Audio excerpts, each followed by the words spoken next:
Olá, muito boa tarde. Como na HIT a notícia não para, eu sou a Caroline Povoleri e vou levar até você as atualizações do Brasil e do mundo neste fim de tarde do dia 8 de abril. O ministro Alexandre de Moraes, do Supremo Tribunal Federal, ordenou a abertura de um inquérito contra o proprietário do X, o bilionário Elon Musk, que o acusou de censura. O embate reacendeu a discussão sobre a proposta que responsabiliza plataformas pela veiculação de conteúdos falsos.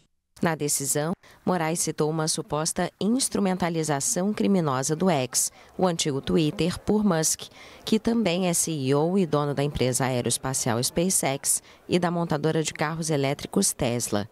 Moraes também determinou que a rede social X se abstenha de desobedecer qualquer ordem judicial já emanada, inclusive realizar qualquer reativação de perfil, cujo bloqueio foi determinado por essa Suprema Corte, sob pena de uma multa de R$100 mil por cada perfil reativado.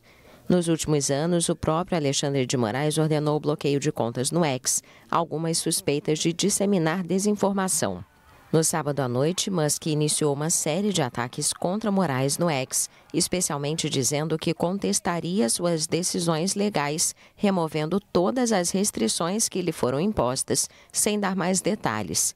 O bilionário falou sobre a possibilidade de perder as receitas no Brasil e fechar os escritórios no país, mas afirmou que os princípios são mais importantes que os lucros. Musk exigiu a renúncia ou destituição de Alexandre Moraes, acusando o ministro de censura por bloquear contas de sua plataforma, suspeitas de disseminar desinformação.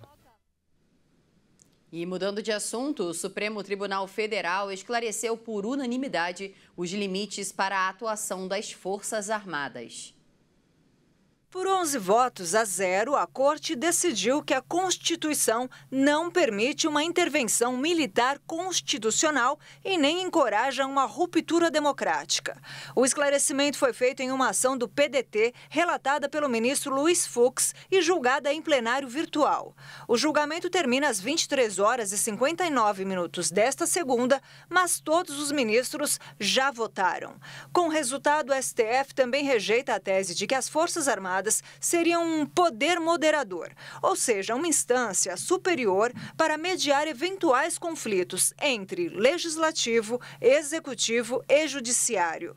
O ministro Flávio Dino chegou a propor no voto que a eventual decisão do STF fosse enviada para todas as organizações militares, inclusive escolas de formação, aperfeiçoamento e similares, para combater a desinformação. Apenas 5 dos 11 ministros votaram nesse sentido, ou seja, não houve maioria.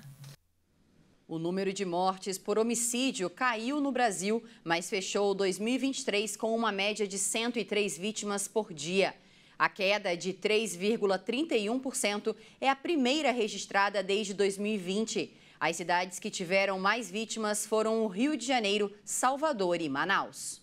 Segundo o mapa da Segurança Pública do Ministério da Justiça e Segurança Pública, o país teve 37.639 vítimas de homicídio doloso quando existe a intenção de cometer o ato, contra 38.926 casos de 2022. Os números mostram que o Nordeste teve a maior quantidade de homicídios dolosos, com pouco mais de 16.400, seguido pelo Sudeste, que registrou 9.668. No Norte foram 5.071, no Sul, 3.917. E no Centro-Oeste, 2.504. Vale destacar que Centro-Oeste e Sul apresentaram as maiores reduções nos casos de homicídios dolosos em relação a 2022. A maioria das vítimas do crime no ano passado era do sexo masculino, mas o número caiu 3,8% em relação ao ano anterior, quando 35.921 homens morreram por homicídio doloso. Segundo o relatório, houve um aumento de 2,1% na quantidade de vítimas do sexo feminino em relação a 2022, com 2.628 casos. Dos estados, o que teve o maior número de registros do crime foi a Bahia, com mais de 4.600. Na sequência, vieram Rio de Janeiro, com mais de 3.500 mortes, e Pernambuco, com 3.332. E nos destaques internacionais, dezenas de mortes foram registradas após o naufrágio de um barco de pesca que transportava 130 pessoas em Moçambique. As autoridades da província de Nampula informaram hoje que encontraram mais corpos, elevando o número de vítimas. Os serviços de emergência continuam procurando sobreviventes.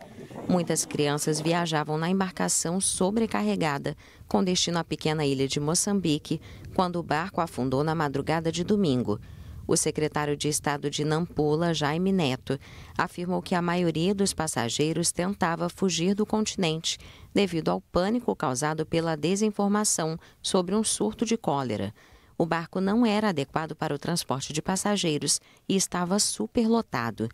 Moçambique é um dos países mais pobres do mundo e registrou cerca de 15 mil casos de cólera e 32 mortes desde outubro devido a esta doença, transmitida pela água contaminada.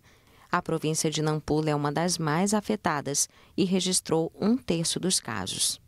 E depois de retirar as tropas do sul da faixa de Gaza, o ministro da Defesa israelense anunciou que o exército prepara uma ofensiva contra Rafah. A cidade, que fica no extremo sul da região, abriga 1,5 milhão de palestinos, a maioria refugiados.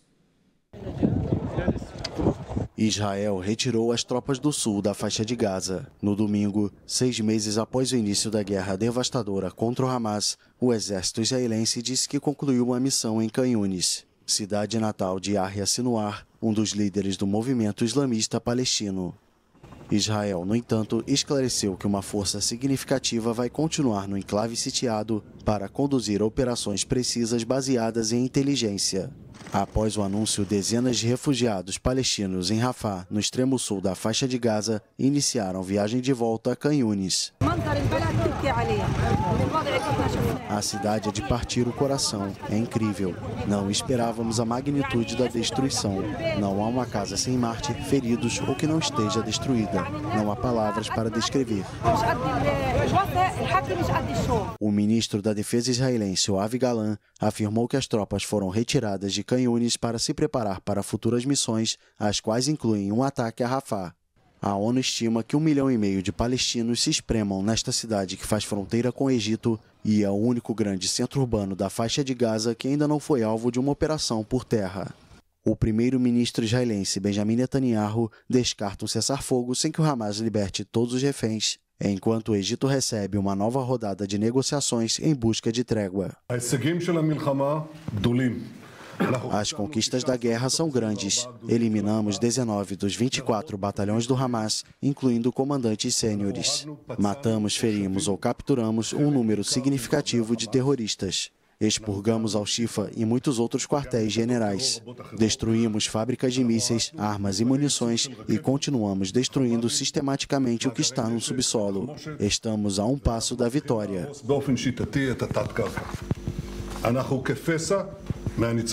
Os 6 meses de conflito deixaram a faixa de Gaza em ruínas. E a ONU alerta que a maior parte dos 2,4 milhões de habitantes do enclave estão à beira da fome. Iniciada em 7 de outubro após um ataque sem precedentes perpetrado pelo Hamas, a guerra já deixou mais de 33 mil mortos no território palestino, segundo o Ministério da Saúde, subordinado ao movimento islamista.